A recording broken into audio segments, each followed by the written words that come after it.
Hello friends, welcome to my channel Antarmukham. నేను మీ Padmavati. Friends, నేను చాలా కాలంగా వీడియో చేయడం మానేశాను. నాకు ఆరోగ్యము, ఇంట్లో పరిస్థితులు కొంచెం సహకరించకపోవడం వల్ల. కానీ చాన్నాళ్ళ తర్వాత ఇప్పుడు ఈ వీడియో చేయకపోతే నేను దేశద్రోహం చేసిన దాన్ని అవుతానేమో అని నాకు అనిపిస్తుంది. అందుకే నేను ఈ వీడియో చేస్తున్నాను.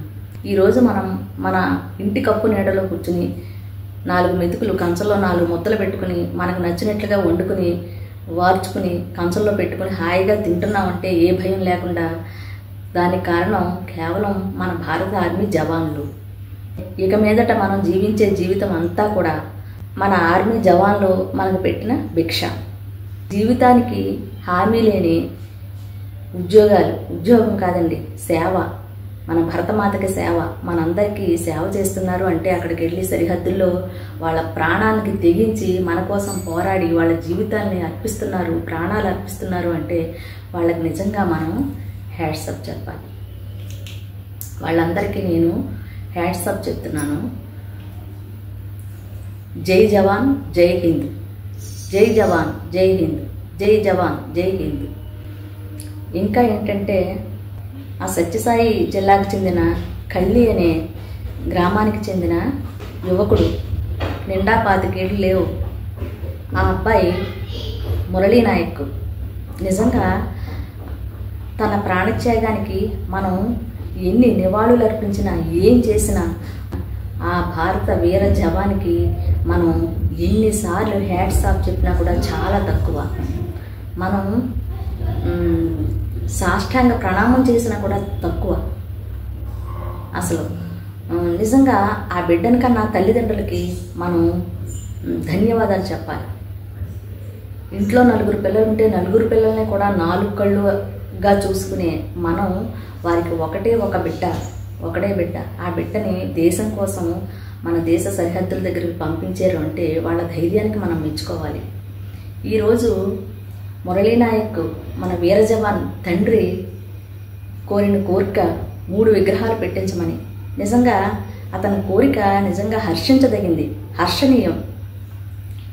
ఆ స్థానంలో ఇంకా ఎవరన్నా ఉంటే ఇంకా ఏదో కావాలని కోరుకుంటారు. అలాంటి తల్లిదండ్రులు కూడా ఉంటారు. కానీ ఈ తండ్రి, అందుకే అంటారు అలాంటి బిడ్డని కన్న తండ్రి కాబట్టే అలాంటి ఆలోచన అతనికి వచ్చిందన్నమాట. నిజంగా అతను 3 విగ్రహాలు పెట్టించమని కోరాడు అంటే కనీసం ప్రతి ఒక్కళ్ళు కూడా తన బిడ్డ విగ్రహాన్ని చూసి సెల్యూట్ కొట్టాలి అని చెప్పేసి అతనికి వచ్చిన ఆలోచన చాలా హర్షించదగింది.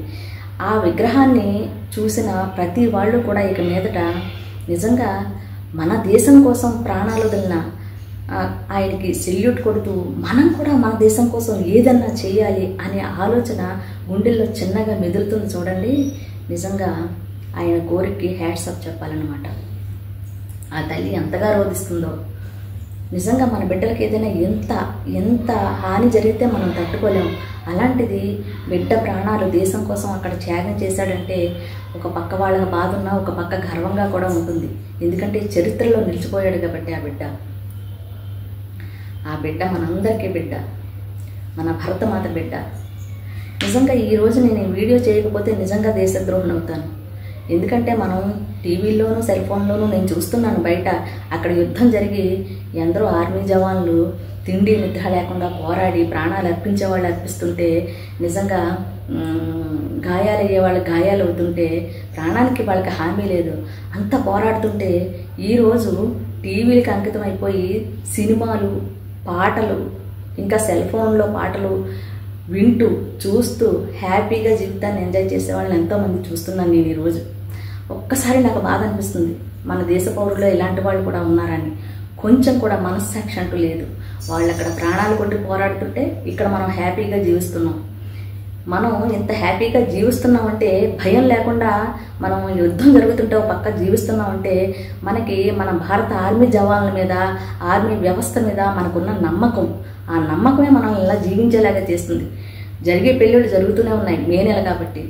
గృహప్రవేశాలు, పెళ్ళిళ్ళు, ఇంకా కొన్ని అకేషన్స్ అన్నీ కూడా ఎవరికి వాళ్ళు హ్యాపీగా చేసుకుంటున్నారు అంటే కారణం ఏంటి? కేవలం నమ్మకం, ఒక ధైర్యం, మన ఆర్మీ మీద, మన గవర్నమెంట్ మీద ఒక నమ్మకం. అన్నిటిని మించి మన హిందూ సాంప్రదాయం మీద, మన మంచి మానవత్వం అనే వీటిని నమ్ముకుని మనం ధర్మాన్ని నమ్ముకుని జీవితాన్ని సాగిస్తున్నాం కాబట్టి మన ధర్మం మనల్ని కాపాడుతుందనే నమ్మకం కూడా మన ప్రజల్లో ఉంది. ఈరోజు మనమందరం కూడా ఈ భరత భూమి మీద, ఈ అవని మీద పుట్టిన ప్రతి ఒక్కళ్ళు కూడా ఈరోజు మురళీ నాయక్ అనే మన బిడ్డ లాంటి ఆ భారత సైనికుడికి, వీర సైనికుడికి జై హింద్ చెప్తూ సెల్యూట్ కొట్టాలి. జై హింద్. ఆ మురళీ నాయక్ ఇప్పుడు కూడా ఆకాశంలో మిడుకుమని నక్షత్రంలా మెరుస్తూ యుద్ధంలో గెలుపునే కోరుకుంటూ ఉంటాడు కిందకి చూస్తూ.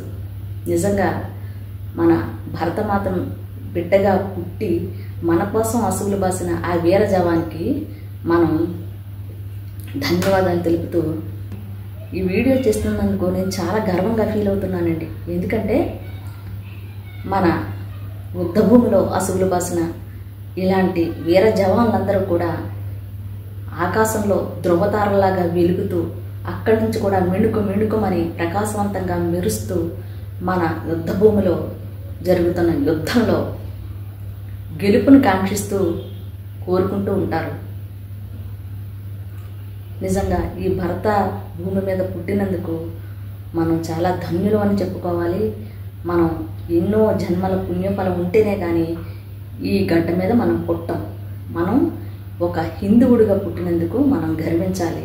కులాలు ఎన్నున్నా, మతాలు ఎన్నున్నా, తెగలు ఎన్నున్నా, మన మనుషుల్లో ఎన్ని కల్మషాలున్నా భరత మాతకు, మన దేశానికి, మన భారతదేశానికి కష్టం వచ్చింది అనేటప్పటికీ ఒక్కటిగా మారిపోతారు. అది మన హైందవ ధర్మం, అది మన గొప్పతనం. ఈ వీడియో మీకు నచ్చితే లైక్ చేయండి, షేర్ చేయండి. మీకు నచ్చితే ఒక కామెంట్ చేయండి. నేను ఈ వీడియోని సబ్స్క్రైబుల కోసం చేయట్లేదు. సబ్స్క్రైబ్ చేయకపోయినా నేను అడగను. నా దేశ పౌరురాలిగా, ఈ భరతమాత పౌరురాలిగా ఇది నా బాధ్యత.